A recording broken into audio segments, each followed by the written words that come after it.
Eris, can you hear me? You're too distracted by your ghosts. I really want to talk to you, but you are too creepy. Get that rock up off my map. Yeah, perfect. Nailed it. Love it.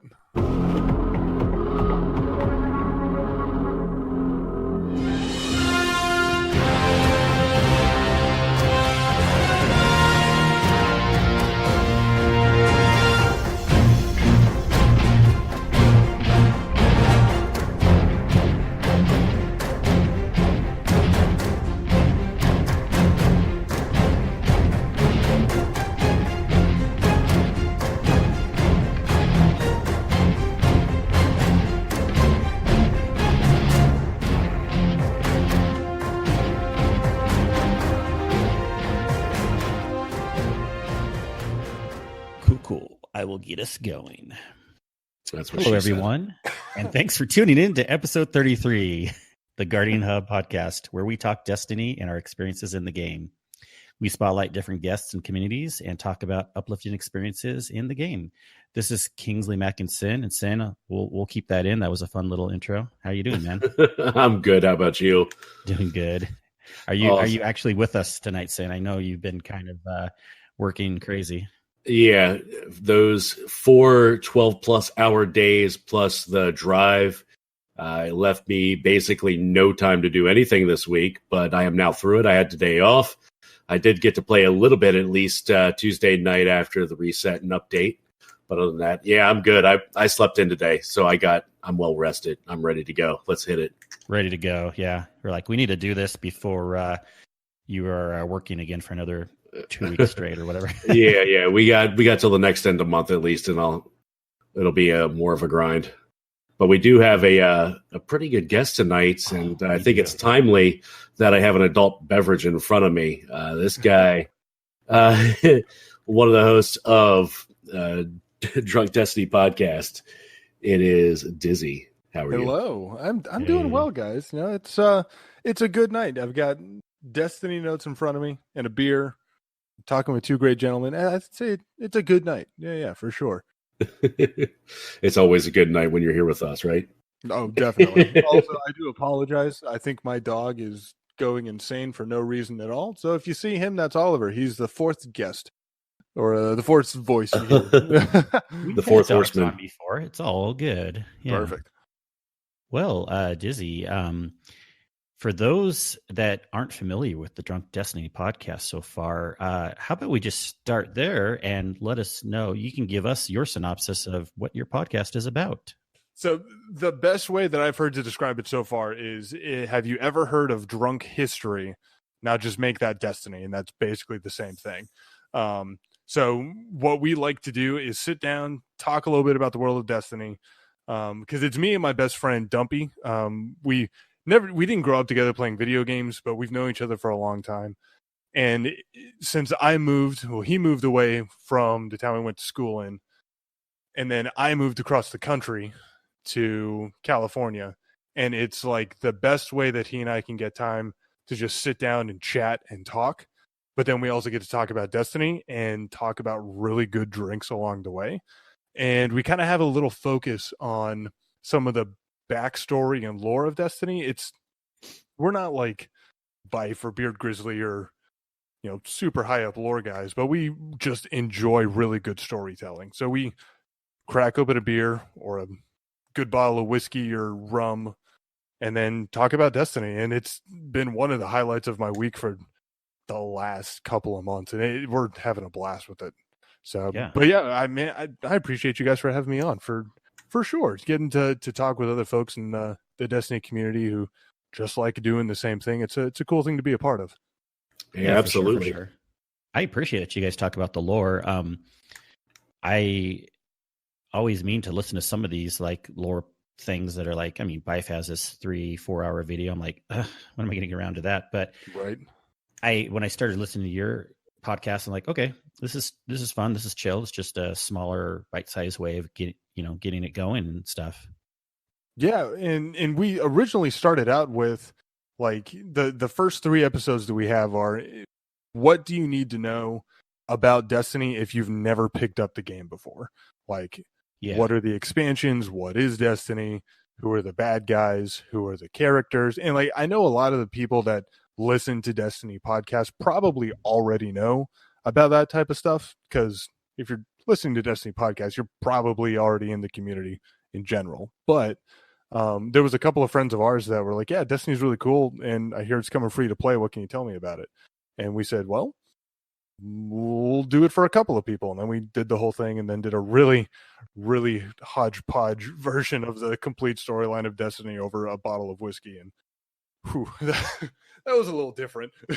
But that one was great. And even if we think we know it a lot, it was good to have a refresher. And my wife was actually listening with me too, because she dabbles in Destiny a little bit. But I was like, hey, you want to hear just kind of a a recap of what's going on? And she was able to appreciate that also. And you hear these things, but then you forget, and then you hear them again. Or like, oh yeah, that's how the Hive started with the worms and everything like that. And I don't know. I like hearing it again, is what I'm trying to say. So I really appreciate that.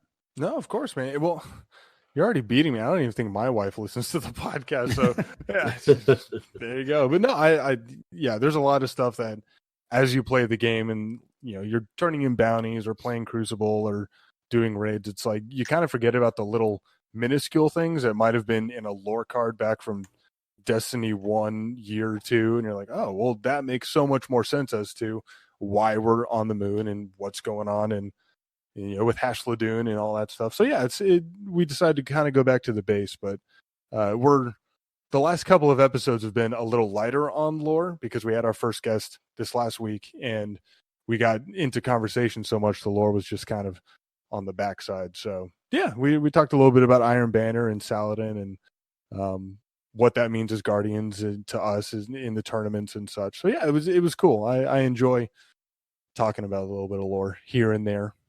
Yeah. And let's see. So you're on episode 12.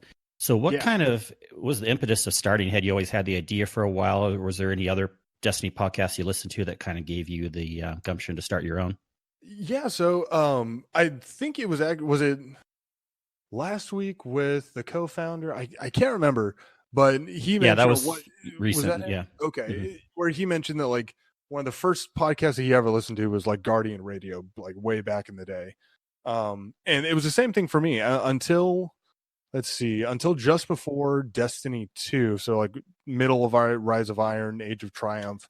I only listened to Datto and Guardian Radio, just oddly enough. And I've always wanted to do podcasts and stuff. I've worked in like public speaking and speech writing and stuff for a little while. My job is very public forward facing. I've always enjoyed having really open, fun, person to person conversation. So like I always knew that I wanted to do a podcast in some form or fashion.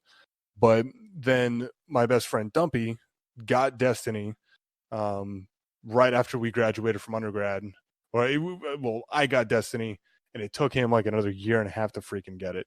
And we started playing together, and we both kind of looked at each other like, man, we hardly get any time to just talk outside of playing the game. Why don't we set time aside to just sit down as buddies and talk about it? Like, sure, because he's joined onto the game around I guess it was Season of the Forge, and he was like, I have no idea what's going on with this. I was like, you know what, let's just talk about it. So then through Season of the Drifter, we started like up a little tiny Twitch stream where we turned on stream and just let people ask lore questions. And it was kind of me as a little bit more of a Destiny veteran, and he as someone who wanted to learn about Destiny. And we just had people asking questions and, talking about like the Dreaming City and who the Drifter was and all of these little, or big story plots. And it just kind of turned into people saying, well, actually, that would be kind of cool if you talked about it a little bit more. And since we started, one of our best friends in the Twitch world finally picked up Destiny. He was like, I like, story aside, it's like, it's really fun, but I enjoyed learning about what I'm actually doing. So it's been kind of cool to see some of the stuff like that. Man, that's awesome. Yeah. Now, have you been into gaming for a while, and what kind of got you into gaming and Destiny for yourself?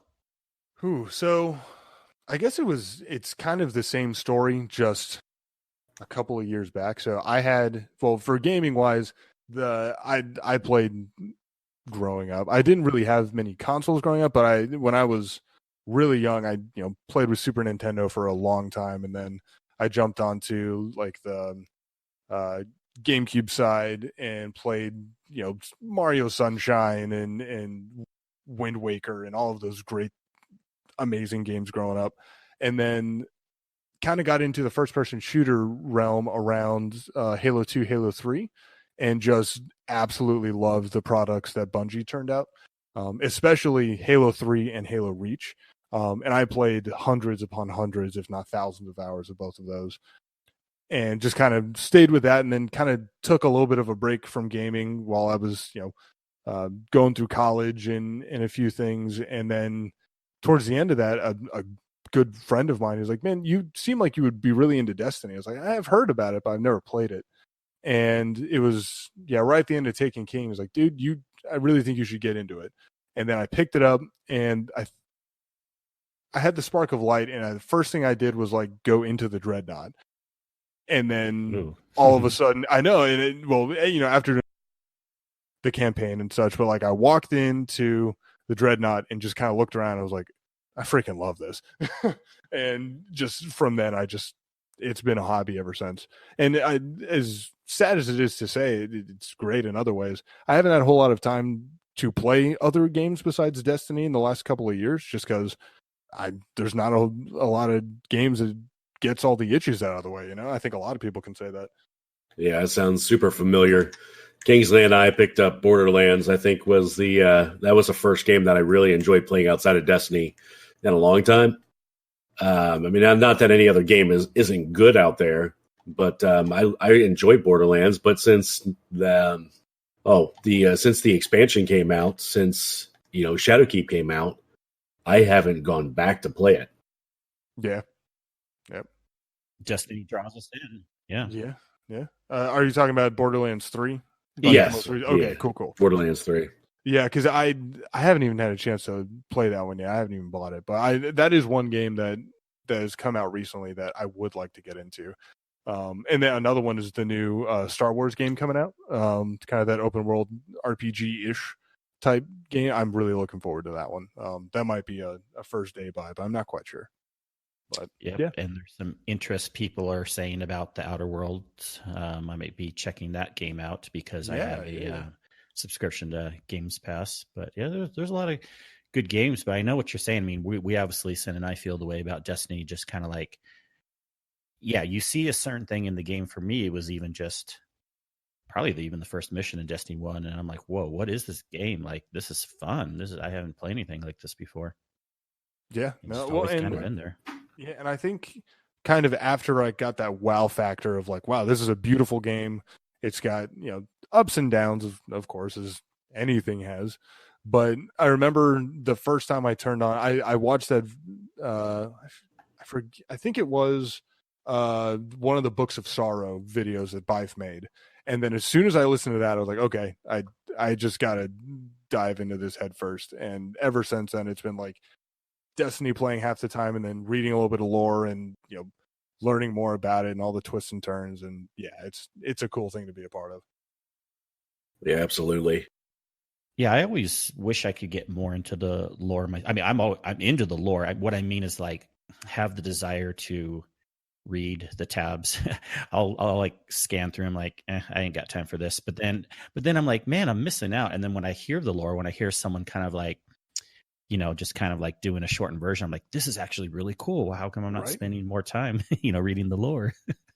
Yeah, well, but it is kind of daunting as well. Like, being adults, for lack of better terms, like, you're working and, doing all of this other stuff. And like, I had to read through like insurance contracts earlier today, and that took a good hefty chunk of my day. I was just like, I don't really want to go and read more. I just kind of want to be a mindless slug at times. So like, it is daunting to like open a tab and like, oh, there are 6 paragraphs here. Perfect. Thank you. But it's cool.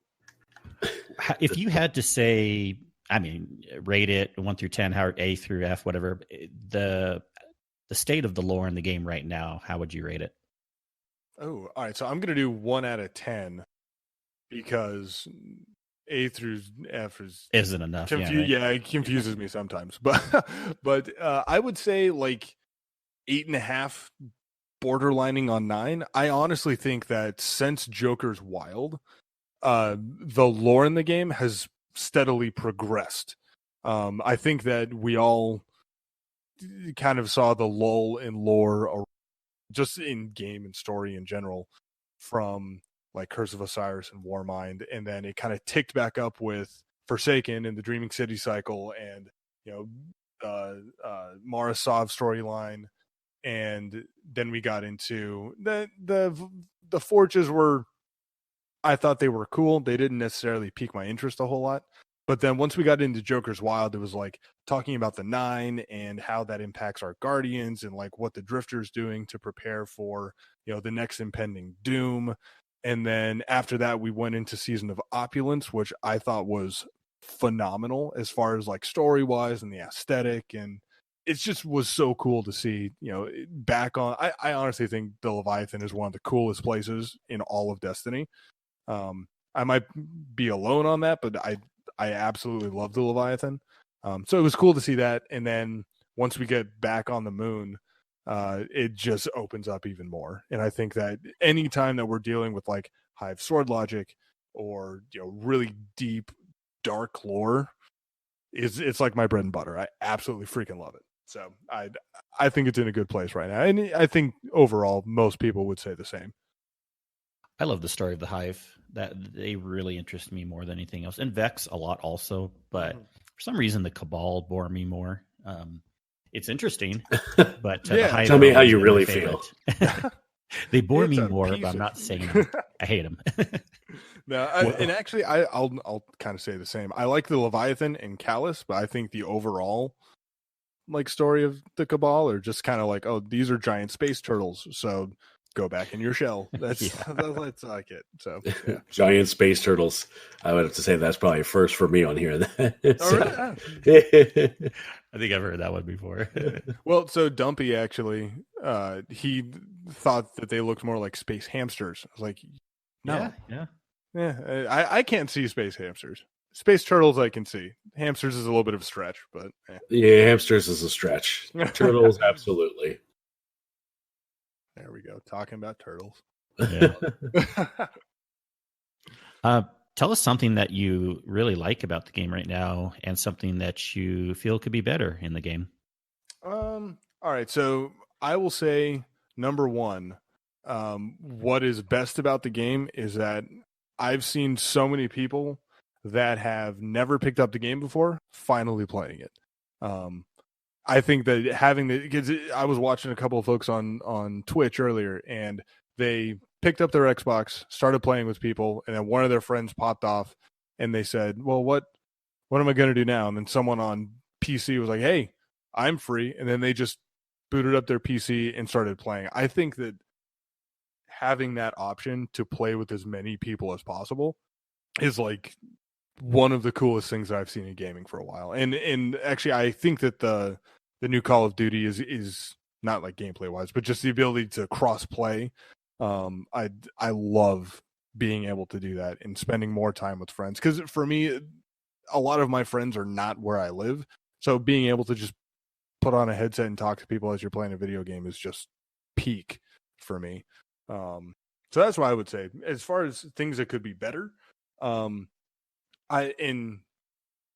This is probably just me saying this, so probably a lot of people will disagree, but I think story-wise, because I don't really have anything bad to say about gameplay or mechanics, because it's a game. There might be things that are a little glitchy, but take it at face value, and you play it or you don't. And I love playing the game. So the one thing that I think could be better, though, is Bungie has this tendency to continue to open a lot of doors and then leave them open and then never bring like a close to a storyline, or like, oh, well, this is kind of what like for me, the Exo Strangers are one of those things where like I would like some sort of we got a little bit of hints for being a part of the Braves, but like, come on, that's not the end of the storyline. It would be nice to see maybe an epilogue or something that would be a little bit more of a throwback to that, or seeing the character come back in, or seeing more of Osiris,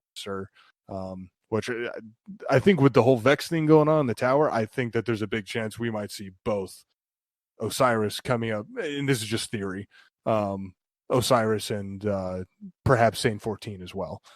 I would love to see those guys come back into the game in a Thor bring me Thanos type moment. I didn't even think about Saint 14. We talked about in one of the other ones about that Vex gate being in the tower. It could possibly bring back Osiris just because he's been tied to Ikora before. Being next to Ikora would make sense, and being part of the Vex timeline makes sense. So yeah, I'm kind of curious to see how that will all unfold. I think it would be really cool. And one of the things that I've been hitting on lately is, Bungie in their Vidoc mentioned that like throughout this next year, there's going to be, this season, the next one, and what season is this? Season 8? Wait, 9? 8. Boy, now I have to think. Yeah, I don't remember what season this is. We definitely had 4 this year too. Did we only have 3 year 1? So it was 3 year 1, 4 year 2. So this is season 8. Yeah. Okay. I believe it's season 8. You're right. Okay. Math is cool. Only for the math class. Only for math class. Lord.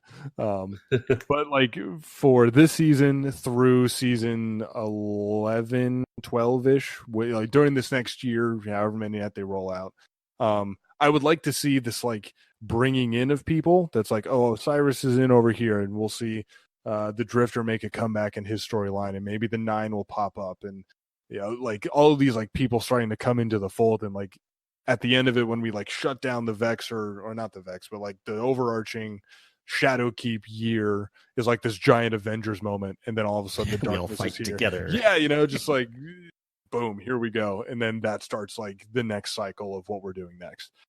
I think that would be so cool. I don't know what they've got in the pipeline, but in my head, that's like a glorious thing where like Shaq's jumping out of the sky and just throwing 12 grenades and having a hootie hog line. So, well, they did mention they're going to bring as this season kind of culminates and comes to an end, that it's going to end one thing and bring up a next. Yeah. So hopefully that'll bring closure to the storyline, like you said, where they've left a lot of storylines in the past open. Mm-hmm.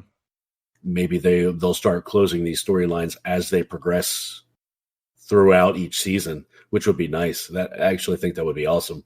I think that would be great, and especially maybe even I know that they're probably all getting the storylines together to like take one more like small baby step towards their end goal of the franchise, but it would be cool to start seeing a little bit more of the storyline as a whole kind of taking a giant step forward as seasons go on. Because like even with Joker's Wild and Curse of Osiris, they were like these little like side stories, but they weren't like the core story of Destiny, like point A to point Z. It was just kind of like, oh, here's A point B, or however you want to put it.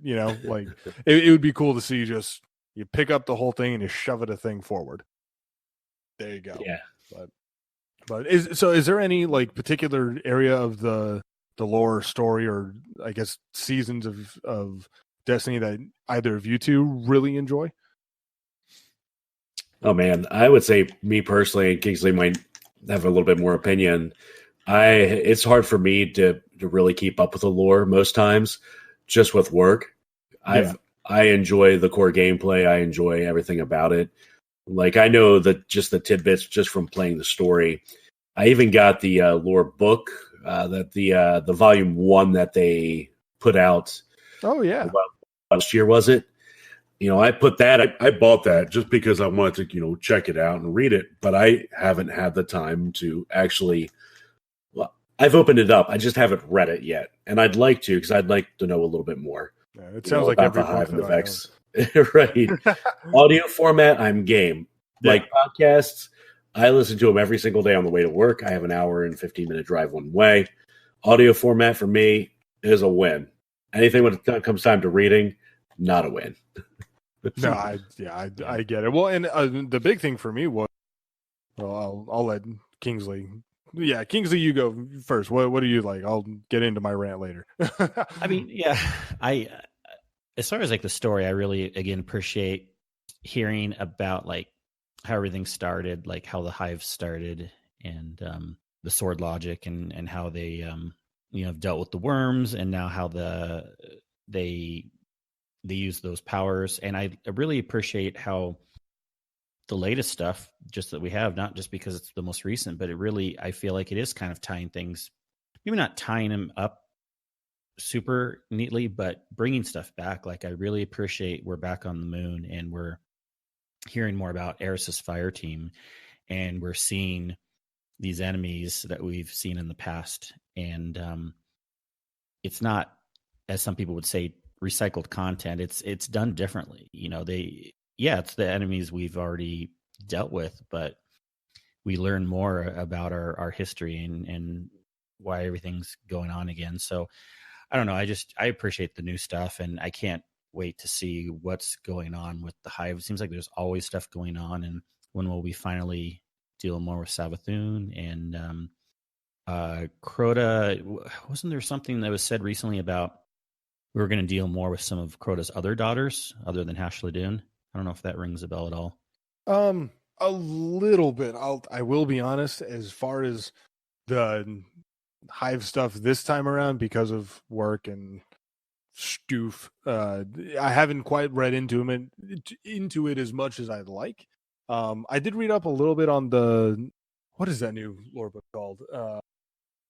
The really dark one. I forget, but it's got like the story of Savathun like making a deal with like the siblings of the Hive. Yeah, I forget what that's called. Yeah, but I have read up a little bit on that, and the other daughters of Crota were mentioned in that, and we might see some more necromancing type thing coming up here pretty soon. I would love to see stuff like that, because like there's been this whole like theme recently of kind of going against the grain, and like using like Guardians using darkness and light, right? Like using a little bit of both sides, walking the thin line that's not necessarily black and white. But I feel like they're kind of doing that with the Hive too, because fundamentally the Hive are like, the last thing you want to do is ever go against the sword logic, and if you die, you die.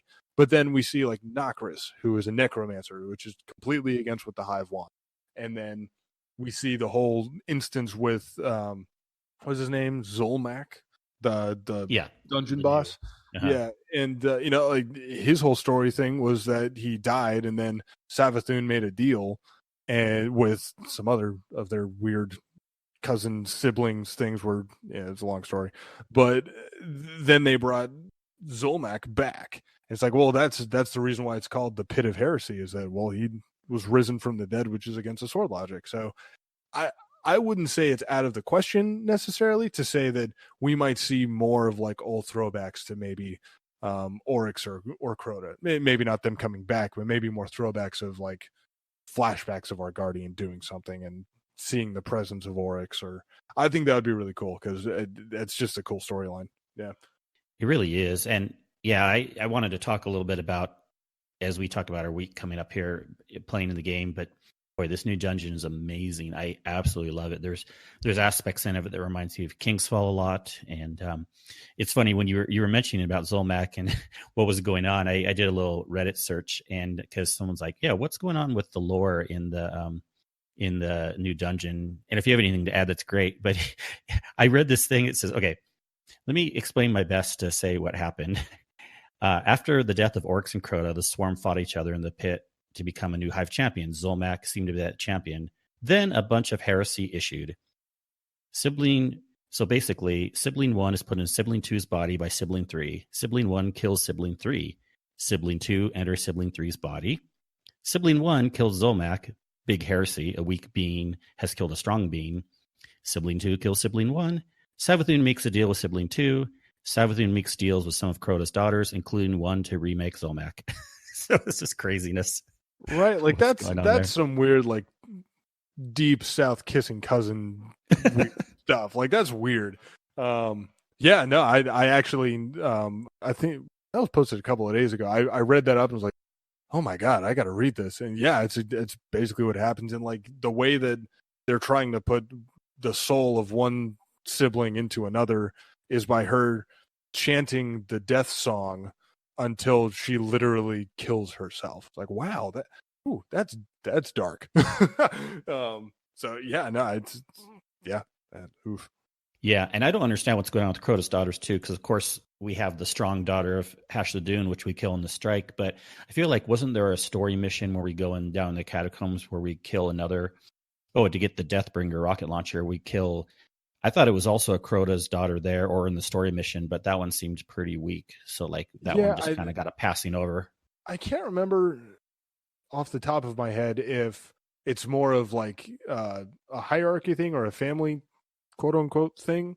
Because you know how like Oryx had or Omnigul is like the will of Crota. If it was like his daughter, but it was just kind of like an appendage of him that we went down and killed. Because I'll be honest, I haven't gotten the Deathbringer yet, so I don't remember that quite yet. But no, I would love to see more things of like because the Hive are very like royal. They're very much hierarchical, and is that even a word? Hierarchical? It makes sense. Go for it. I'll allow it. I'll allow it. Perfect. Awesome. But no, like it's very much there's a hierarchy there, and it would be like Crota was there, and then he's gone, and then technically Mara took his throne world, but then there's all these other instances of Hive royalty that we haven't even seen yet, like Xivu Arath, the god of war. Like just the name itself just implies impending doom. Like seeing that come back in, and then seeing Savathun go in and make a trickery of all of Crota's daughters, and during the whole coup thing where I think it was Zulmak, one of the siblings went and like killed everyone, like double wielding swords. It's just crazy stuff. It's like straight Game of Thrones Red Wedding whole thing. But no, I'll be interested to see what they do with that. I need to read up on it. Yeah, it's a cool storyline we've got now. Yeah. Well, we'll go into a couple spoilers here for I just kind of wanted to talk about the gameplay in the dungeon, and Sure. and we can certainly get back to lore and other things, but since it's kind of on the topic right now, so anyone listening, just be forewarned. But I thought it's a spoiler for me. Oh, I'll be honest. So I actually haven't done the dungeon either, but like people play through it just because I haven't had the time to. So it's spoilers for everyone. There you go. Well, I don't have to go into too many details, but let me tell you, it's freaking amazing. Lay it on me. Do it. It is so fun, and I just love this because I love the Hive. I love that it's a dungeon underground. I love the artwork.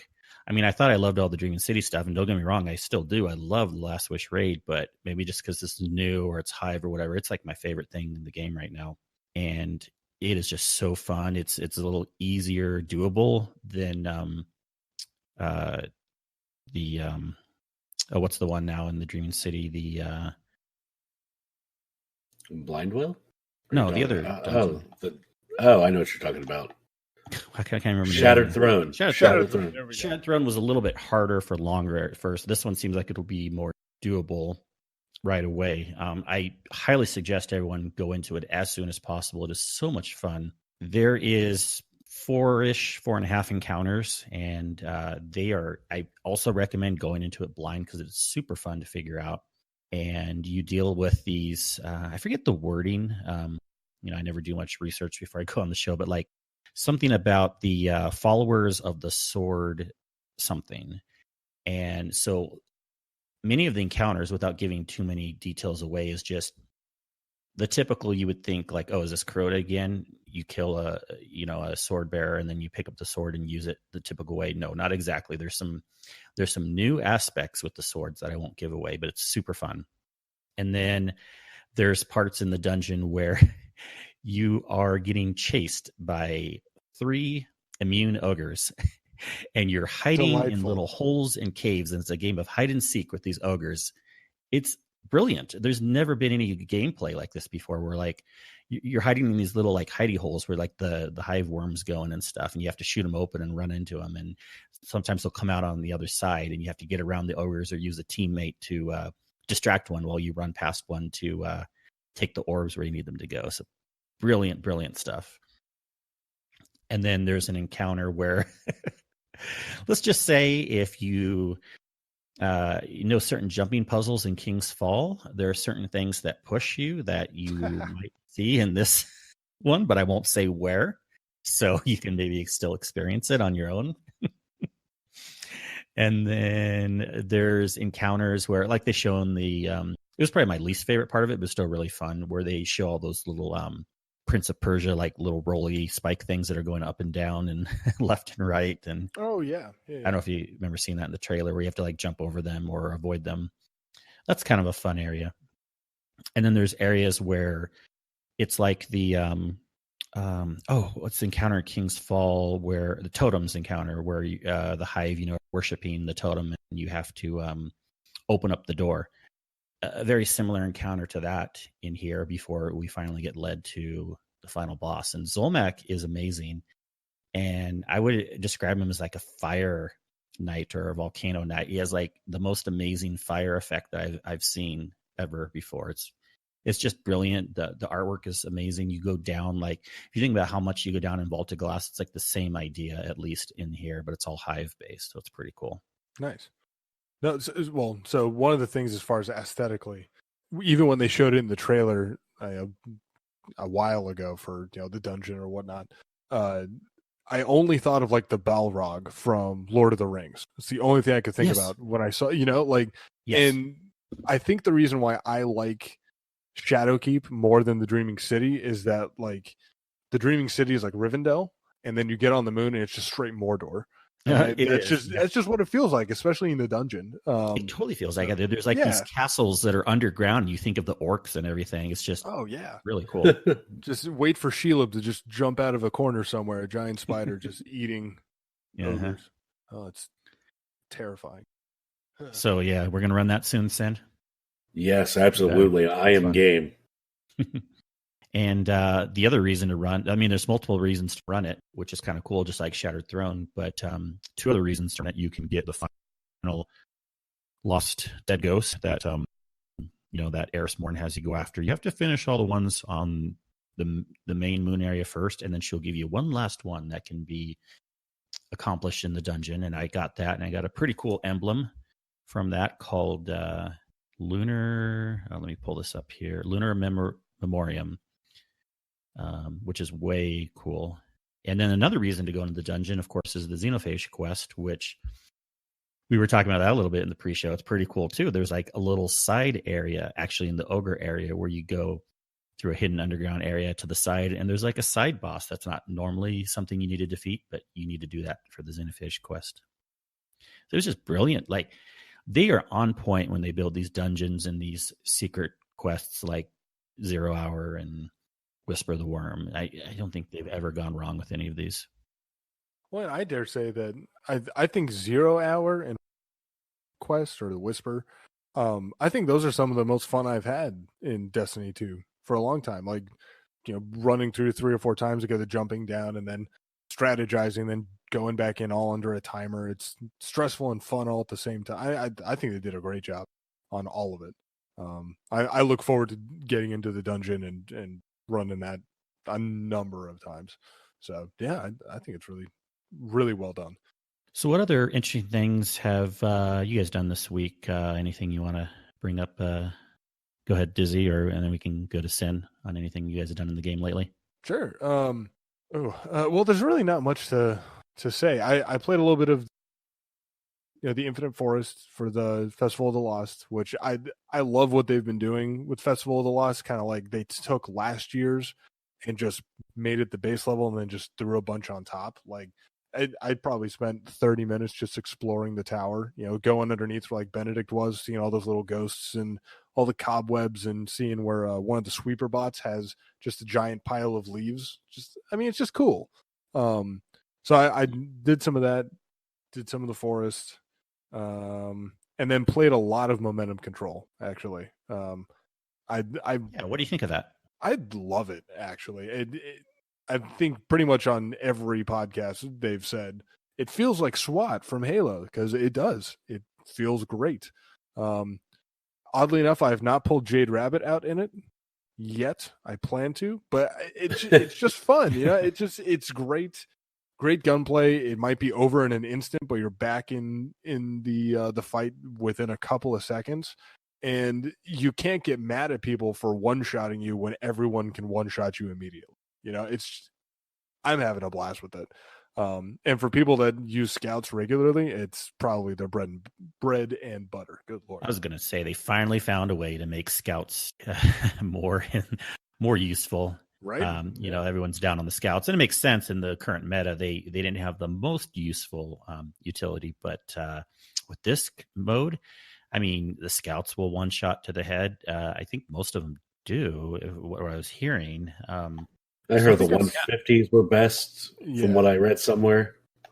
Yeah, I used a couple of 180s, like the Night Watch, and that one still you needed to one headshot, one shot. But I mean, it's still great. It's two amazing. Tapping, two tapping with a scout rifle. What the hell are you thinking, Bungie? I'm sure some people are mad about that, but I think it's great. It's just another game mode that we should have. It's okay for people to like scouts, and if this is the game mode you need to play it in, then great. Play whatever. Don't apologize. Now, yes, in the other game modes, they may not be the best option if you're going to be super sweaty, but I think it's great. And I think it's fun, too, the idea of, okay, you were like, well, what's the purpose of heavy then? Almost everything else can one-shot. Well, you save your heavy for when people are in supers. And you're like, yeah, it's fun. You're just saving it for that. And then because the supers are so powerful, you need to use your heavy on them that way. Yeah. I did not have a really good match. The one match I played right before recording. You really have to go in with the team, I think, for this mode more than anything else. Yeah, solo queuing, not fun. Running around, you don't know where everybody's at on the map. You have people, once they see you, as long as they see you first, it's over. Oh, yeah. Yeah, no, it's real quick. Because you can get 2-tap by Austringer from like any range. So that by itself, along with scout rifles, you're on pins and needles. Some of it. It was the first time I sweat playing Destiny PvP for like months. So yeah, it was great. But so, how do you guys feel about not necessarily the overall PvP side of things, but like how would you guys like seeing more games like Momentum Control and more things like Scorched starting to make their way into it? Because like I personally love crazy game modes. And I would love to see more stuff like this making a rotation in really quickly. Like Mayhem, I eat it up. So, like, is there a game mode that you might want to see eventually? Yeah, bring Rift back, please. Oh, thank God, yes. I mean, that was really the only game mode that I liked in D1. Mayhem's really fun too.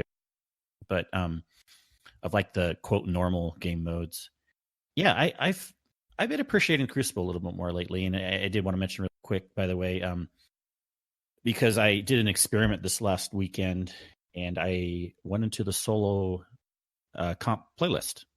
And anyone who knows me knows I don't love Crucible that much generally, and I try to avoid it like the plague. But I'm like, okay, I'm going to try this experiment, see how it goes. And sure enough, it kind of started annoying at first with the teams that are coming up and super sweaty, and we were like losing 3 matches in a row and staying at 0 glory, but stuck with it. And once I got to about 800 glory, things got easier, and I was surprised myself. But by the end of the weekend, after 20 matches or so, I got 1997 glory, and then waited till reset and got my 2100, and finally got my recluse. Boy, that'll do. Nice. So I'm sorry, I'm just a little bit proud of that, but I've gotten an appreciation for some of these elimination type rounds. But to answer the question, yeah, I do think they should bring in a lot of things like this. It doesn't hurt. Scorched is probably not the most fun thing I've had, but no, not fair. But bring in something. Get people interested, just like how everyone's so interested when Iron Banner comes around. I wish we were interested when something, maybe bring Rift around like once a month. Yeah, let's go ahead and play Rift.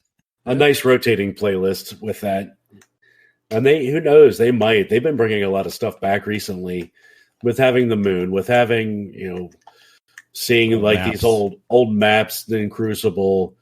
They're reusing a lot of stuff or reskinning it to be able to use. So who knows? Maybe that is in their future plans. Yeah, no. Well, and I think that especially like bringing back Twilight Gap, I would love to see Twilight Garrison come back for Titans. Just putting that out. But no, I think bringing back Rift specifically because if you didn't want to get really sweaty playing Destiny 1 PvP, it was like the perfect game mode because it was both really like tactical, but if you didn't want to play super tactical, you could still get the objective done and still have fun doing it. So I'm totally there with you. One thing and this is, I think, just a desire of mine. I would love to see a game mode in PvP over like the dawning period where you can only use snowballs. Oh yeah, I don't know why. I just think I that could would be see fun. that being a thing. Yeah, bring in like snowmobiles in the new light type map, and then just snowballs, and you build forts. Sparrows and snowballs. Yeah, And I think that'd be fun. I like crazy game modes though. I loved Griffball back in the Halo days. So anything like that, I think would be just a ton of fun, especially with the community we have. I can imagine like the videos Hush and like Geekermon or people like that would make. That would be hilarious. Nice. They can always bring back. They can always bring in, I should say, a Quidditch match now that they got Harry Potter's broomstick. Heck yeah! yeah, I'm totally here for that. Give me a snitch and let's go.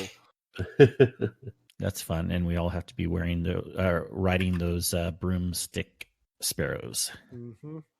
I wanted to get it. I still haven't picked it up out of the store yet. So I haven't either. I need to do that too.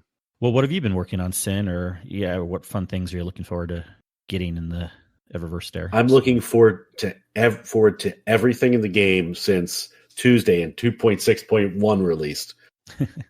So just before recording tonight, I did make a point to go at least start Xenophage. As I said earlier on, again in pre-show, I'm 1 or 2 weeks behind in the memory of the Eris Morn memories. So I did the Tolan one tonight while doing the Xenophage. I turned that in. There's still a lot that I need to do.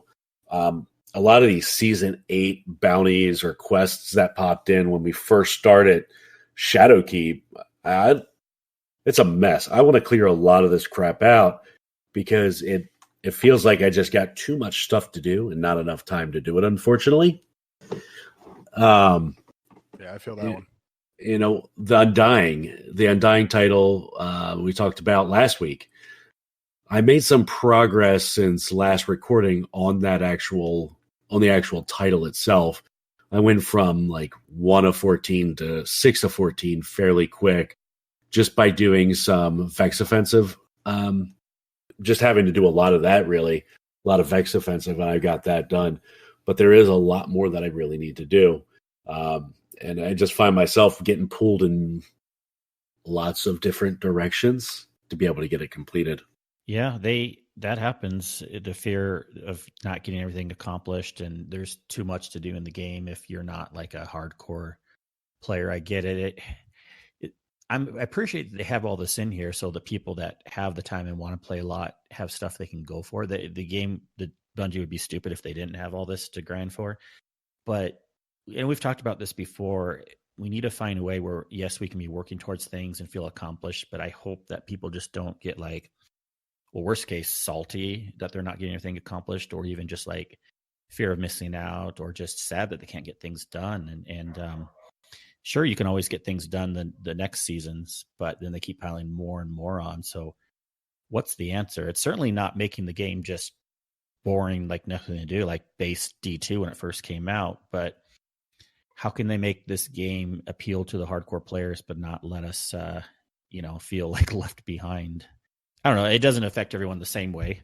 I don't think, Sin, you're crying to bed when you go to bed every night. Like, I can't finish things in the game, but I'm sure you feel, like you said, you feel behind and whatnot. pretty behind. So you are crying every night. Well, I'm too tired to really care, so I just fall asleep. I was about to say, I cry every night anyway, but it's not about Destiny. I just cry because I'm tired. No, I don't have time to do all this. Oh man, yeah. There's a lot to do, but it's. I feel like the game's in a good state because of that also. So, a shout out to anybody who's willing to either be a sugar mama or just pay me $1 million so I can stay home and play video games for the next year or two. I am on board. I just need you to sign up right now.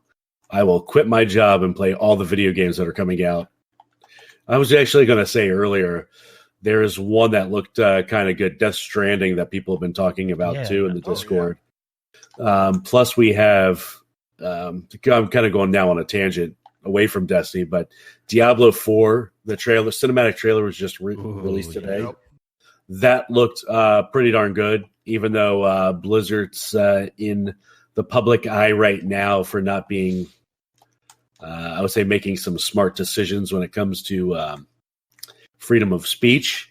I won't get into too much of that because I really dislike politics in general. Mm-hmm. Hopefully they'll make the right decision going forward. And Overwatch 2 was just announced, and that looks PvE focused, rather. I know. Yeah, I heard.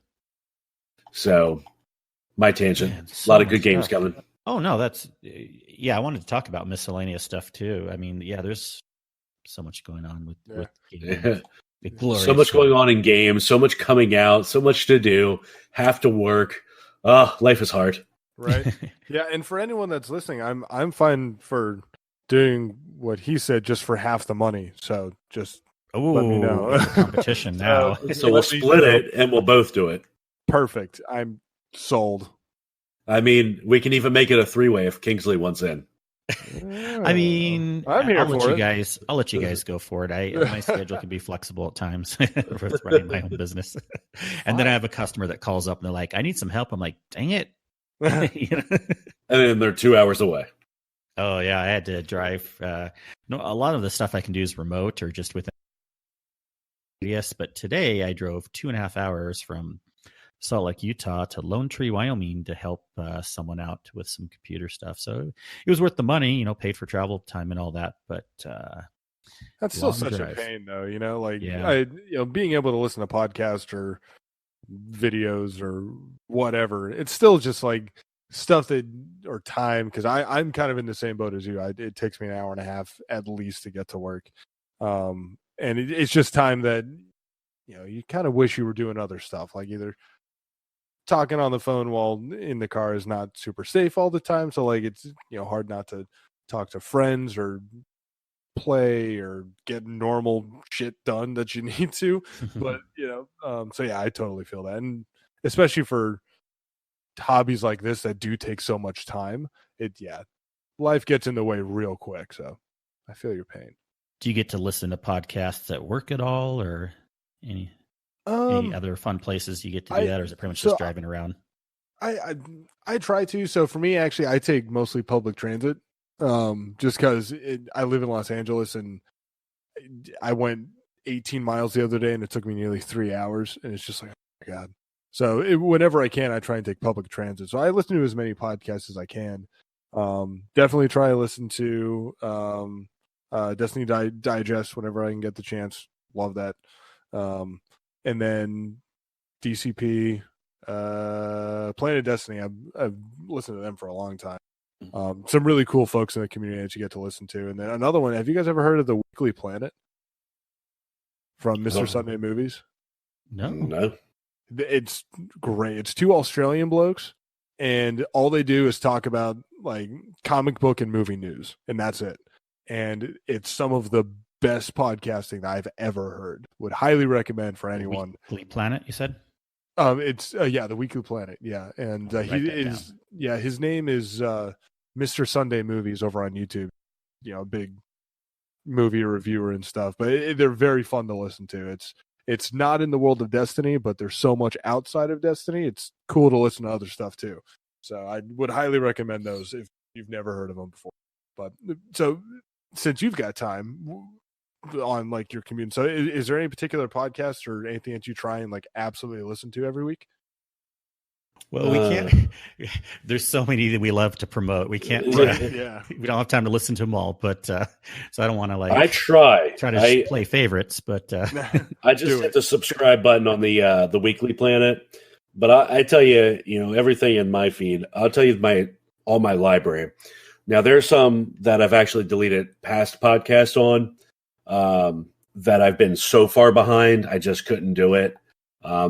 They weren't related to Destiny as much, so I just kind of went and deleted past podcasts because I got on a kick where I wasn't listening for a while.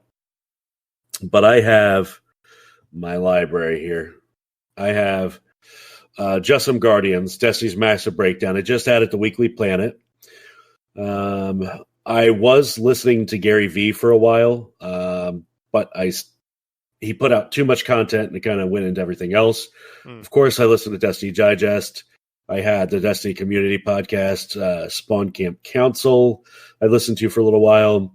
Save 14 Project. I tried to keep up with Destiny Unfiltered, Guardians of Lore, Potato Thumbs Podcast, Barely a Destiny Show, The One of Us Community, Two Titans and a Hunter, Destiny Reset, Drunk Destiny, Guardian Down Podcast, Planet Destiny, Destiny Addicts Podcast, Hoot Dog Radio, Destiny The Show, Gamerscore Radio, Distinguished Gentlemen, Side Quest Sunday, RNG Cast, which is no longer there, Cyber Powered Hour, they haven't played in a while. Some of these old ones in my library, they don't do them anymore. Man in the Window, which was a short form podcast about the Golden State Killer. That's just like some of the stuff that I've listened to. Now, granted, I haven't listened to every single one. I had to pick and choose. There were some I skimmed through. Right. I didn't listen to all of them. But for the most part, I genuinely try to keep up. I listen on 1.5 speed to try to keep as much content flowing at all times. Yeah. Do you ever hit that like overload of like 4 podcasts today and you're just like brain dead a little bit? Yeah, that's happened before. Yeah. Oh yeah. And that does certainly happen. I've had to, like, if I get burned out on it, I switch over to like listening to music. That to me, I think, is a little bit better way to go. I can kind of relax. There's a lot of music that I like, kind of makes me unwind a little bit more. I do switch over, but that's usually only maybe once a week, typically in the morning on my way in to work, usually not in the afternoon. In the afternoon, I just crush out content as much as possible.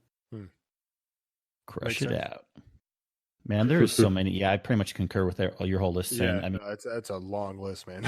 and now's a good time to bring up for the listeners who don't know yet. We try to keep a current list. If you go to destinypodcasts.com of all the known, at least to us, Destiny somewhat based podcasts. So even everything that's Sin listed, there's probably at least 5 or 10 more that we can't even remember them all, because some are lowered, like they haven't come out with an episode right away, so they're lower down on my list. But there's some that aren't super regular, but they're still kind of coming out with episodes. There's just so many good ones. Yeah, and there's still some out there that I know that don't have a feed to iOS. That's where I listen to my stuff. It's just where I've been listening to podcasts, unfortunately. There's still some that I don't even have on there from our list. It's tough to keep up. I do try to make a pretty good effort to. Like I said, sometimes I'll skip around through episodes. Like I'll skip through parts that I'm a little bit less interested in for time's sake, just because I am trying to cram as much content in as possible. And then most of the time I am listening to them all the way through, though.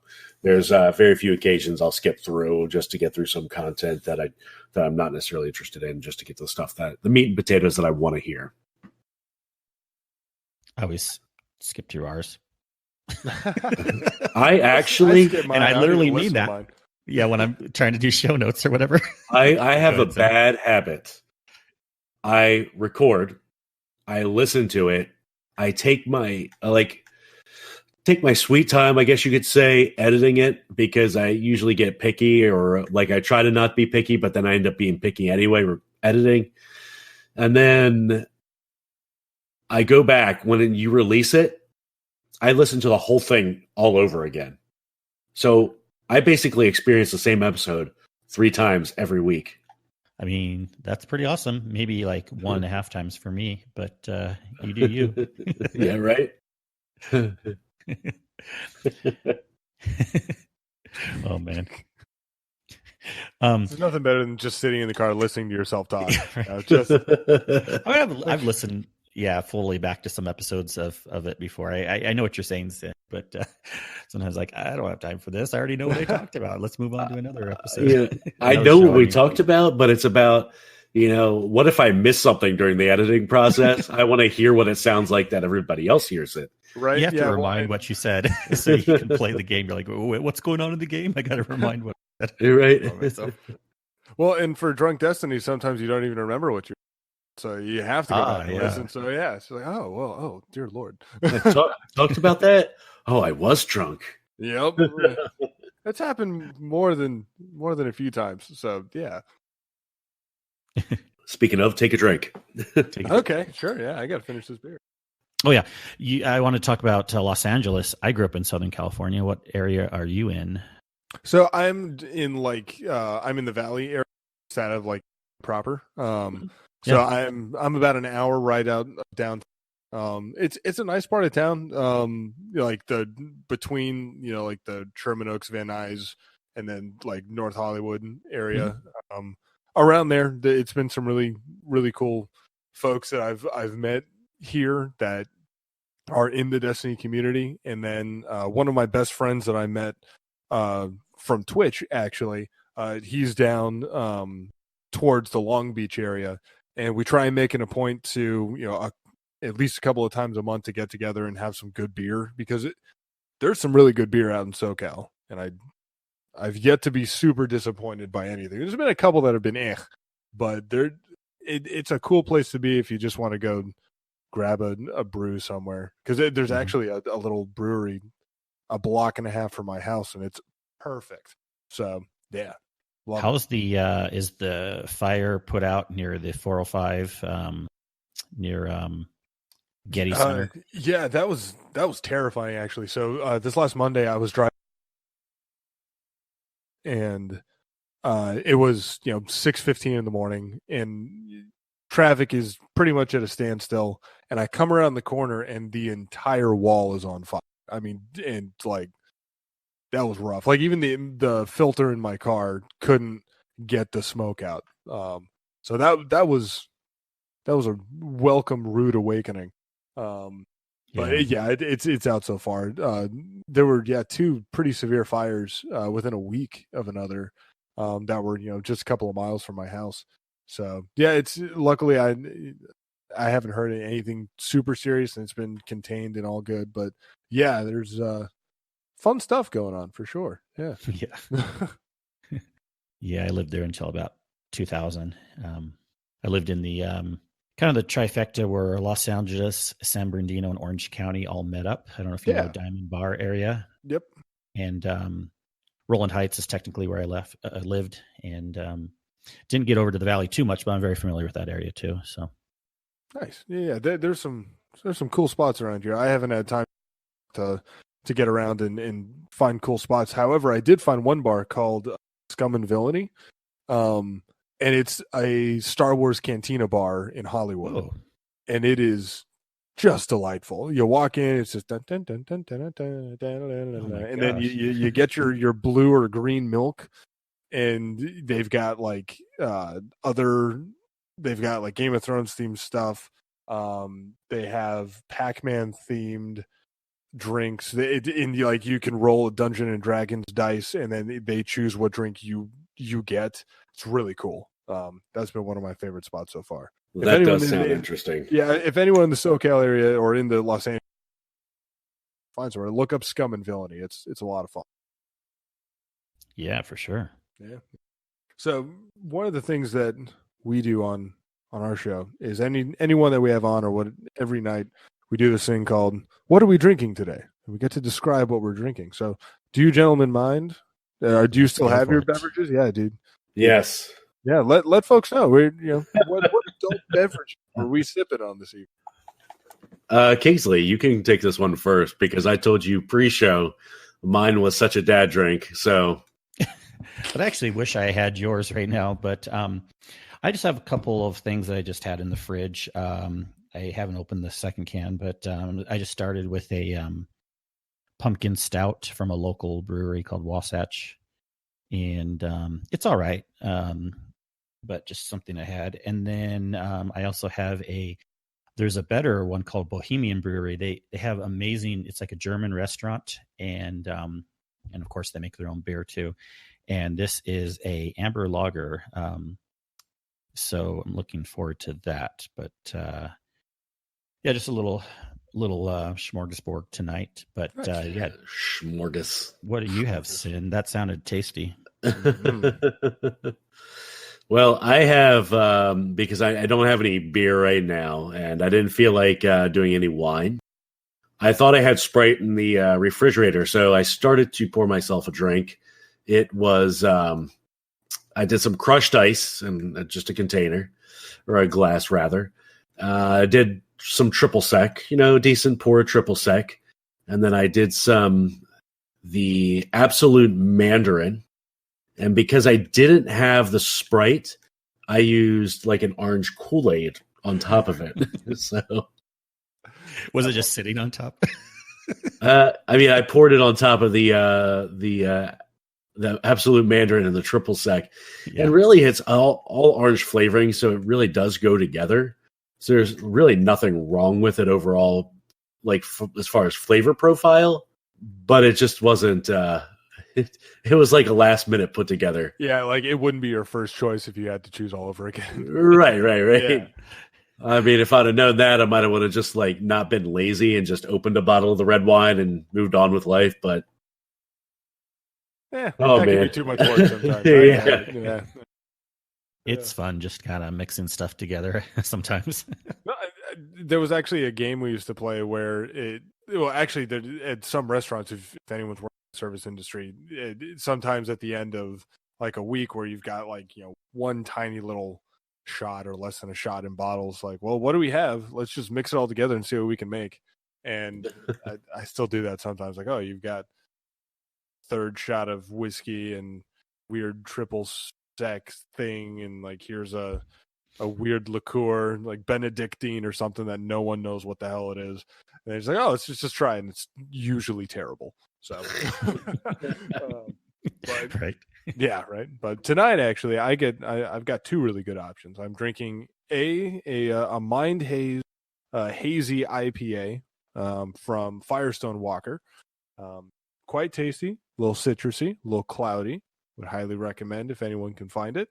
And then I'm also drinking the thing that we were talking about earlier in the show, some bamboo rum, because we talked about it. I was like, you know what, that sounds delicious. So I got some. I got a little rocks glass. It's very tasty. Yeah. Nice. Quite good. Yeah, I need to find a way to get that. Like I said, like pre-show, we were talking about it. I really need to make it a point just to go to the liquor stores, try to find it. If they don't have it, I need to find somebody in the next state over, because they deliver to Maryland, and they can find a way I can use their address and get it. Might be a research project. I might make. So, Dizzy, we know you like Destiny. We know you like drinks. Any other extracurricular activities that float your boat? Let's see. So I'm guilty of recently not played, because I recently, not too long ago, was wrapping up stuff with grad school, and I was working at the time. I was currently trying to pass some professional certification exams, which take up a lot of time studying and such. And then about 2 months ago, me and my wife moved from Tennessee to California, and that process just kicked us in the ass. We drove in a U-Haul out here, traveling with the stuff in the back. We had the car in the back of the U-Haul. It was like a big 7-day affair, and then we got here. Finding a place was weird, and it took us like 2 weeks to get internet. And so besides work and playing a little bit of Destiny, the only other thing that I've had time to do is go out and just have some beers with friends, which I think everyone needs. Not everyone, If you're under 21, don't go do that. But just not condoning that at all. Yeah, right. But no, there's something about just sitting down with good drinks and good friends that just wipes away so many, like, not terrible things, but just things that you just don't want to think about anymore, you know? And I love to go to concerts. I love to go to baseball games. I love doing like speed run playthroughs with my wife playing like Breath of the Wild or Wind Waker or Twilight Princess. But you know, there are just times where you just need some good friends and some good drinks and really good conversation, and that just that does it for you for a long time. So recently it's just been the latter, which I've been very happy about, but hopefully I'll get back into the groove of going out to find some cool new bars and, you know, venues and things of the like. So yeah, been a little on the down low side recently. Have you gotten to Disneyland yet? No, I have not, unfortunately. But however, my wife used to work for Disney. And so did I. Well, hey, there you go. We went to Disney World, worked down there for tons of free tickets. So I've been to Disney World plenty of times since I've been out here. I have not had the chance to go to Disneyland, which I would love to, because I can't tell you how badly I want to go to Star Wars World or whatever. What is it called? Beyond? Star Wars Land. But yeah. Oh my, I've heard just phenomenal things about it, and no matter what your stance is on the current films or whatever, it just looks like a childhood dream to go and just hang out. Just how cool. So one day I'll get there. Yeah. Not yet. I know it's super. I mean, yeah, to be technical, it's Star Wars Galaxy Edge, but I just call it Star Wars Land. But yeah, I mean, it's I've had friends that have gone and it's pretty darn amazing. Even though there's not a lot of necessarily rides open in that area yet, there's a couple, but just the whole experience is pretty darn amazing. They say it's very immersive, so they did a good job with it. Yeah. Which, you know, for the amount of money they paid for the franchise, I would hope that they would.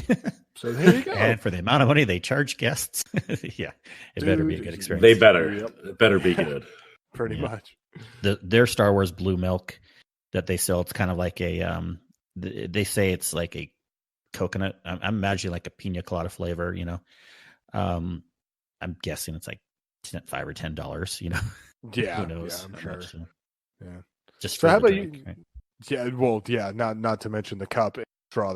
Yeah, you know, $4 a piece for the coaster. Yeah, whatever. But so, what are some other things you guys have been getting into besides the world of Destiny and perhaps work? Sin, you should go. I don't even know what your other hobbies are. What? I was going to say what I have hobbies. You have for Sin, so yeah, Sin. I need to get to know you more, other than your Destiny self. Well, let me see. I cram as much like gaming time in the Destiny world as I can, and that includes podcasting and doing as much multitasking as possible. Outside of that, I spend time with the 3 kiddos and the wife, who sometimes make me mad. But that's, I know, part of having a family. We like to get on each other's nerves. Other than that, you know, I do enjoy a good cookout or a good adult beverage every now and again. That's really all I have time for. I don't think I really have many other hobbies outside of that. Hey, that's a good thing too. I love a good barbecue. Oh yeah, and now it's winter time, so now it's going to be super cold for the next few months. So that'll be the barbecue portion will be on hiatus until then. Yeah. Oh well, it can't be perfect can't be perfect every day. I mean, as the Lego song from Lego Movie 2 says, everything's not awesome. It can't be awesome all of the time. The dark side of that song. Oh man. Well, I mean, I used to like to. I'm a foodie. I prefer I appreciate a good drink, but if I had a choice between only picking a food item or a drink, I would pick a food item. And you know, I like kind of being snobby about I mean, I'll eat all food, but I like kind of being fun, fake snobby about like, oh, what's this hoity-toity fun thing that's coming out and having fun experiencing food. I also, in the past, I haven't done this as much lately, but I love just exploring the outdoors. A lot like even just driving around. I have a Subaru Crosstrek that's not like a Jeep per se, but I love just taking it in the mountains on different dirt roads and just exploring all around. Utah's a great playground for just driving around, exploring, and going in the mountains. It's quite fun to kind of experience just different outdoors areas.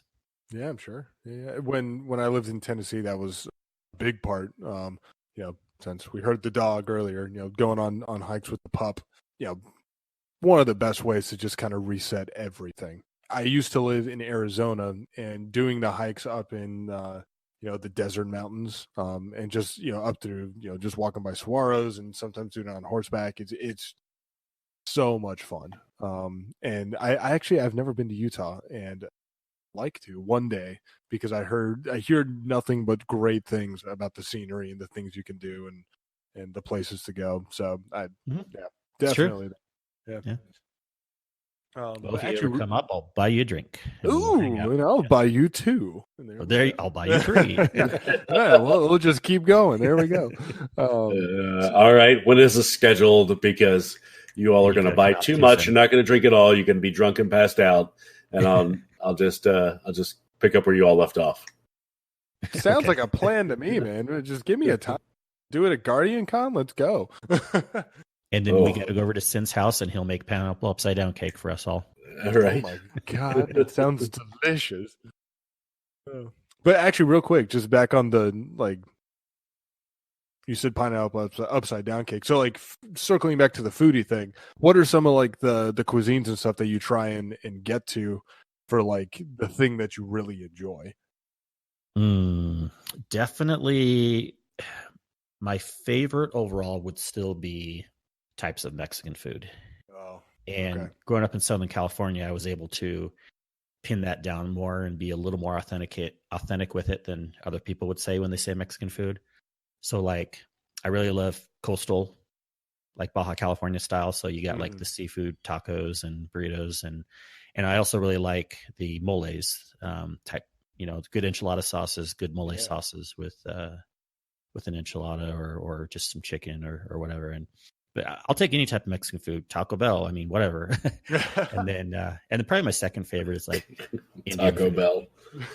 Oh, why not? Indian food. Yes, I absolutely love that for some reason. That sounds good. The flavor profiles. Oh, they're so good.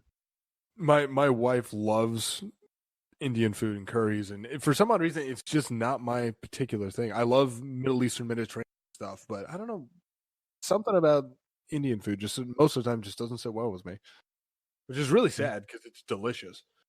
Yeah, and the one thing it would be kind of funny, people would think I'd be into, but it was all popular growing up in California. But sushi, I mean, I don't have anything against it. I eat it. I'm fine with raw fish, but I'm not hoity-toity with sushi. I would never pick sushi over a warm meal or something more interesting to me than just eating some cold rice with raw fish on it. That makes sense. I don't think against it, but that's how I describe it. So I don't think I talked last week about what day of the week do we record? It was before Sunday, right? Yeah, it was before Sunday. Mm-hmm. Okay, so probably Sunday. Thursday-ish, I think. Yeah, I think that's what it was. So Sunday, we did this thing called the Boo Fest or whatever. For Halloween, we went down to a city that, a big city that, because it's a college town, not big like WVU big, but it's still big nonetheless, just for my area. Anyway, they have, it's a really kind of a nice little area, a little eclectic area, I guess, well-rounded. They have this ramen shop, or I guess it's not really ramen. I guess they call it Korean something. But anyway, they have, it's called, I think it's something called the green pineapple or something like that is the name of it. And they have these teas. They're these bubble teas. They have those, these little, that's it. Yeah, the little bubble, the flavor bubbles in there. About, yep.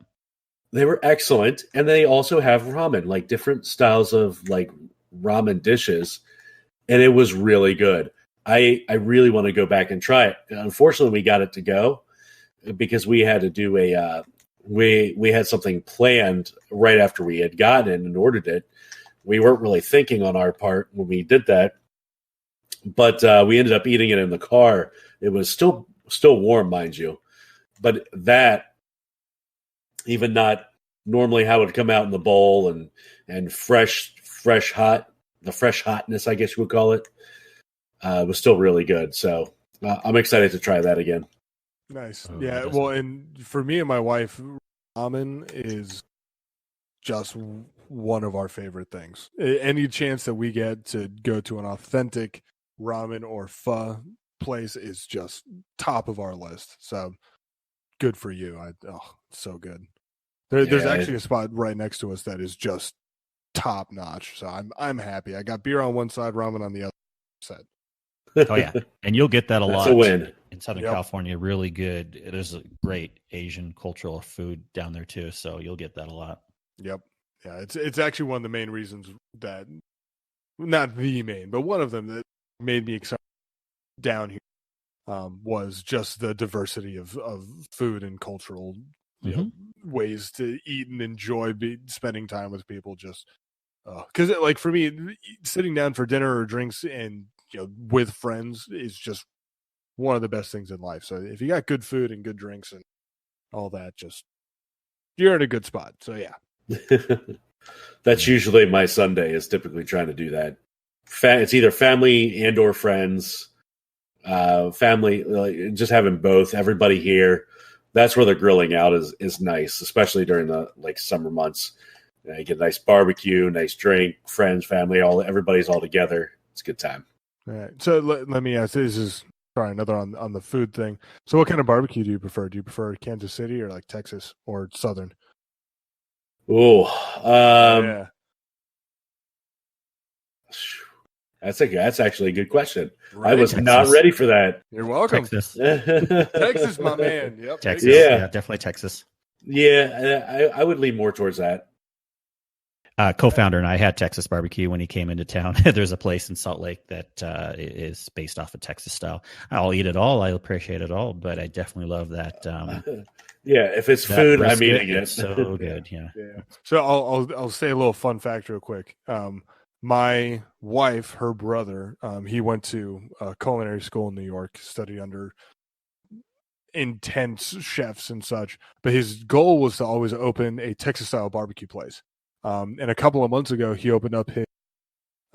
It's a Texas style barbecue, kind of hipster-ish food truck, and it is like almost. It's been reviewed as almost the best barbecue in Tennessee. So if any of us ever wind up back in the Tennessee area or whatever, I will give you guys the info for that because it is some of the best barbecue I've ever had in my life. So very fortunate I'm married into that family. Yeah, definitely. So Didn't we say we needed $1 million? Why is that not successful yet and already have? Right? Why don't they already have the $1 million? Right. I'll run the books for you, dude. Just let me eat food and do my thing. Exactly. Okay, so we've joked about this before, but we should bring it up. It's been a while. So what podcast can we work on together with you, and we'll become millionaires all together because it'll be such a brilliant idea, and then we can retire. That's a good idea. I know. We got to think of something. I mean, there's a lot of food podcasts, but still, have you guys watched? It's actually YouTube. It's not podcast, but Now We Feast, where a guy interviews like celebrities over really hot wings. That sounds familiar. I have not. I think it's called The Hot Ones. But they've got tons of seasons of it, and they've had like Paul Rudd was just on. There's memes of it all over the place. They've had Guy Fieri. Some people high up in the food community, some people high up in the celebrity community. They had like Post Malone on, and he was freaking hilarious. But I've always thought about that would be so much fun to do interviews with people maybe in like the gaming or like content creation area, and just sit them down over either drinks or food, and like ask really intense questions not related to content creation to like get to know them a little bit more in a different level. Like I thought that would be fun, but I just don't know how to make that work quite. But yeah, might not be $1 million idea, but it's a $10 idea. At least it's more than we had to start. It's true. Yeah. We'll put you on our list to have something going. We can we'll get that going within the next years. Okay, perfect. Yeah. An like integer of years. Yeah. Years. In the following sometime years. Yeah. Ish. Seems fair. Man. Well, Dizzy, what else do you want to talk about, or any burning questions you have for Samurai? Hold on. Otherwise, I'm going to start asking you what your favorite dessert is. What my favorite dessert is? All right. So there's one thing that I always like to ask people. If, especially in like the area that, like, at least when I work with them, sometimes what they work in or whatnot. But like, is there a particular time during this podcast or otherwise that you sat down for like an interview or a conversation that just stands out as like, that was one of the best conversations I've had, period? Like, maybe for this show, maybe for just folks, or does that question kind of make sense? It does. It's kind of deep, so it's okay if it's not right off the top of your head. Yeah, and obviously so many guests have been great, and it's not to like, downplay anyone else in particular, but I remember early on, and Sin, you were able to bring him in. You asked him, but I really appreciate Jay, aka Gear Dad, coming on early on the show, and it was just super easy to talk to him, and he was able to just give us a lot of hype for, we're starting the podcast. We were fairly new, and I just really appreciated talking to him. So that's the one that I would say. It was just kind of cool to have someone who'd been doing podcasting for a long time and tell us that we were doing a good job, and he was excited to be on the show. Nice. For me, deep questions I fail at, just so you know. Fair. Yeah. Just because I'm being in sales, I'm going to tell you whatever you want to hear anyway, just to get you to buy the car. So... yeah, no, that's the best way you could have put that, probably. Right. I don't know. I mean, all the guests that we put on, if we're not even talking about guests, like really good conversations, I always like to say some of the best conversations I have when it comes to business in general and life stuff around like selling and like what I do outside of the gaming and podcasting world. Would be my brother. He's older than me, obviously, so he's been there and done that typically before I have. So I always really have some good feedback and some good commentary that, some good back and forth I get with him. I think outside of that, if we're talking gaming, I think everybody does a fantastic job in their own rights. Everybody's different in their own regards as well. But yeah, I think that would be my answer. Yeah, there you go. And that's why the Destiny community is so great, right? I mean, there's so many of us that do these smaller podcasts, and we all stand up for each other and promote each other and different Discords, different communities, different groups. It's just, you're right, Sam, everyone has like their own thing that they like to do. It's a little bit different, and it's so fun listening to everyone. Yeah. Well, and that's the thing. Since I've started to try to get into the community, get to know people and have more conversations, I don't think I've had an instance of like, oh, I don't like that person. Like, for the most part, everyone is great in the Destiny community. There's always a little toxicity here and there, but like, it really is a great community, and one of the reasons why I have loved getting to know more people, for sure. Speaking of toxicity, I think that kind of brings a good segue into something that happened earlier this week in our Discord. A huge shout out to one of our ambassadors, Arm the Sharks. I am not much to one to be into Reddit because of the toxicity, but he was on Reddit at some point this past week or so, and there was somebody that had mentioned that they ran into, it was a thread basically about toxic LFGs and like how people act when you get in there. If you're almost like not their friend, and they want to blame you for everything.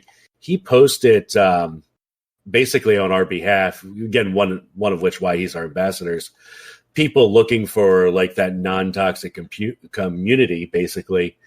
And it had like a link to our Discord inside of that post. And our Discord blew up. I think 20 more people jumped in one day. That was like the biggest growth we had in a while, obviously, outside of just starting the podcast and starting the Discord at the beginning. We kind of saw some huge growth, but since then, this would have to be the next biggest growth. And a lot of those people actually joined the clan too. So any of you new Guardians out there that joined the clan, welcome. You are in good hands. I think that we're kind of like Nationwide, or what's the insurance company that you're in safe hands? Yeah. I think that's Allstate. Yeah, Allstate treats you very gently. You're right. Nationwide is on your side. That one. That was a bump.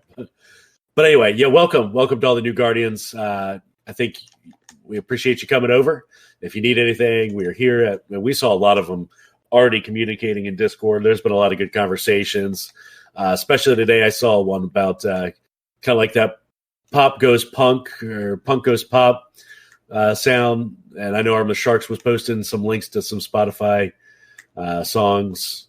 So yeah, great conversations. We appreciate you. Thank you for joining. No, we really do appreciate that. And while we're on that topic, and then I'll get back to some final questions with our guest here, but I just wanted to read just one review that we got this last week from Grugrux. Thank you very much for your review, by the way.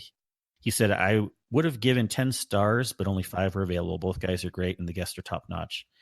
Thanks, Grugrux. You don't have to butter us that much, but no, we do appreciate everyone who leaves reviews. Butter. And the guests were great until this time. So perfect. The guests are even more buttery now. Yes. Oh, yes. Silky, buttery smooth. You were keeping it silky, buttery smooth. That is for sure. Like a biscuit. So we have 5 stars so far. Now, if anyone honestly feels different, you can leave less stars, but just leave us a review. Helps us get found. So we really appreciate that. And like Sin, appreciate everyone who's joined the Discord. And so I think it's that time of the night or time of the podcast that you ask that very special question. Dessert. And I hope that you have an answer that will make us hungry. Yeah, right. Oh man. Okay, so dessert for me is a little different because sometimes I grew up with parents that were great, but they also were kind of conniving in some ways, since it was one of those things where they're like, yeah, no, you're only allowed to have dessert once a week, and that's a universal fact. And I was young and didn't know any different, so I just didn't grow up with a lot of sweets or desserts. But the one dessert that once I sunk my teeth into, that will always be my favorite dessert, will be creme brulee. Ooh. I love a good creme. And that's not like a normal answer. It's not like cheesecake or pineapple upside down cake or whatever, but like a good creme brulee, it's just nice and light with a nice, crispy, layer of, caramelized sugar. Just, it's delicious. It never really fills you up, so you can have any meal. So do you like it a little more crispy on top, or do you like it less cooked on top or fire topped? I prefer a very thin crisp, but I really like the thick, silky, like creamy base to it. I much prefer that than the crunch on top. But it's always good having those different textures there. Sometimes throwing a little fruit, it's always good. So yeah.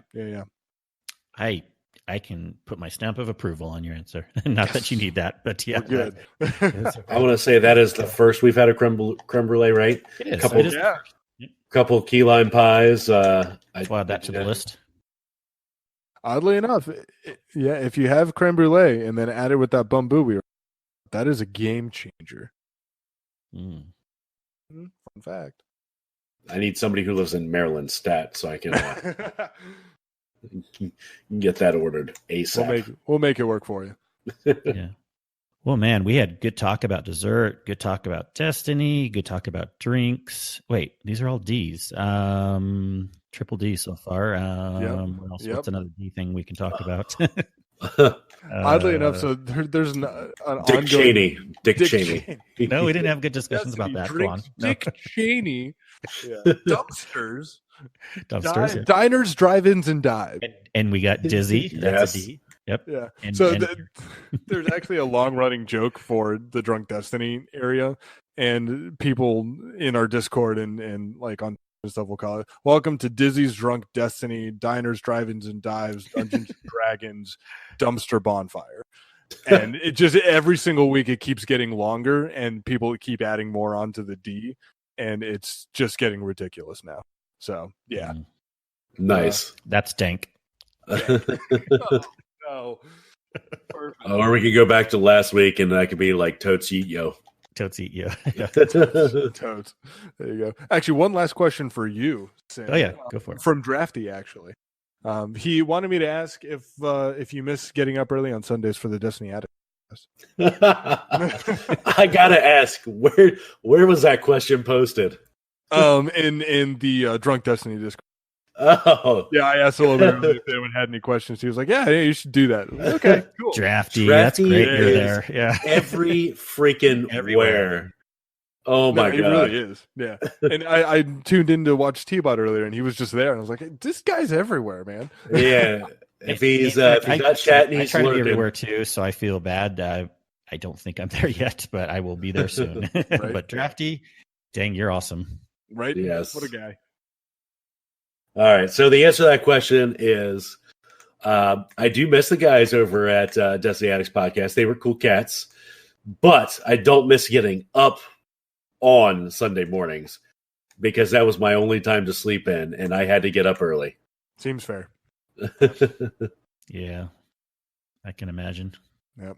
Well, that's all I got for you guys. You guys have been absolutely phenomenal, and it is You've been amazing. Thank you. So thank you guys much. for getting me on. It's I love good conversation. I like Destiny, and when you mix them together, it's always makes for a good time. So thank you, gentlemen, both. It's been my pleasure. Oh yeah, it's been our pleasure, and I'm sure our listeners will love hearing your episode when it comes out. So at this point, since we're recording later in the week than we started, just a little tidbit. We used to start recording on Sunday nights, and then with my hectic schedule, I couldn't basically edit until the following week. And so our basically podcasts were being held for almost a week before release. Now it's almost a few days. So we're recording. Last few times we've been recording later in the week. So yeah, it'll be up in a couple days. Yeah, Heck cool. yeah. Heck yeah. Well, let everyone know all your contact information, whatever you want to give out, at least about your show, how they can find it, all the good stuff. For sure. And so you guys can actually find Drunk Destiny on Twitch, Twitter, and Instagram for the most part. And then, whatever podcast medium you choose, you can find us at Drunk Destiny _ because Drunk Destiny was taken, unfortunately, on Twitch. We do the show live there every Sunday night between 5 to 7 p.m. Pacific time. We'll do about an hour of chatting with folks and asking questions beforehand. We'll do the podcast and we'll play something afterward. It's a fun time. And then you guys can questions and hang out with us on Twitter and Instagram. It's just Drunk Destiny Pod with a couple of underscores here. And if you want to hear me ramble on about weird things I see on the subway, you can find me at Dizzy _Delo at everywhere, including Steam, PlayStation. So would love to play with you guys for sure, especially you two. That'd be great to get in and do some raids with you guys. It's been a while since I've jumped in on a good raid. Oh yeah, sure. We'll get something. We are going. game for that. Heck yeah. Excellent. Oh, thanks so much. Sin, where can people find you, sir? You can find me on twitch.tv/SynMedia, Sin, CYN, and on Twitter at Sin_media, also because Sin Media was taken. And typically once a week, thankfully, Dan Finity this week took over my TWAB day for Destiny Digest for my end of month grind. Thank you, kind sir. But typically I handle Thursdays, TWAB day for Destiny Digest. Kingsley, It's that time. Chug your beer. Let's hit it. I would, but yeah, let's just send the show out and then I'll drink my beer.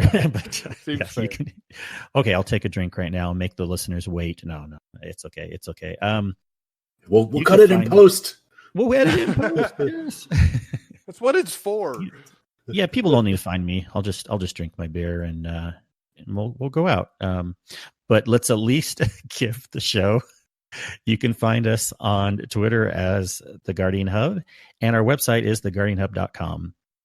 And just to be funny, I won't give my contact information this week.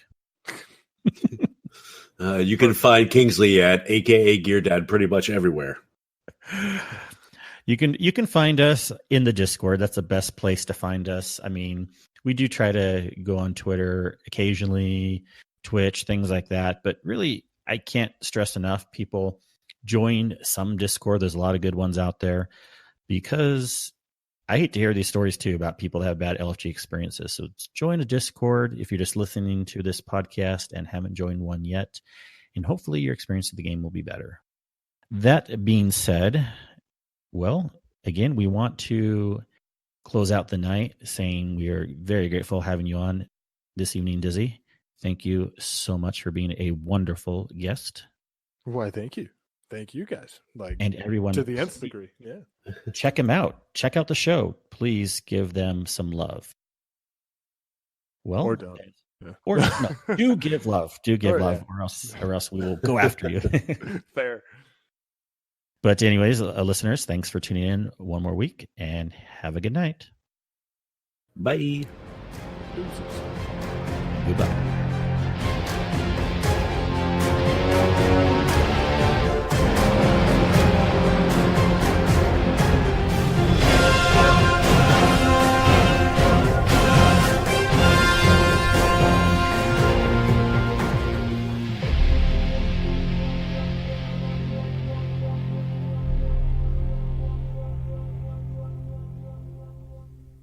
That thing with you guys too, where you just whoever keeps saying goodbye, just the longest, just goodbye, adios. Goodbye.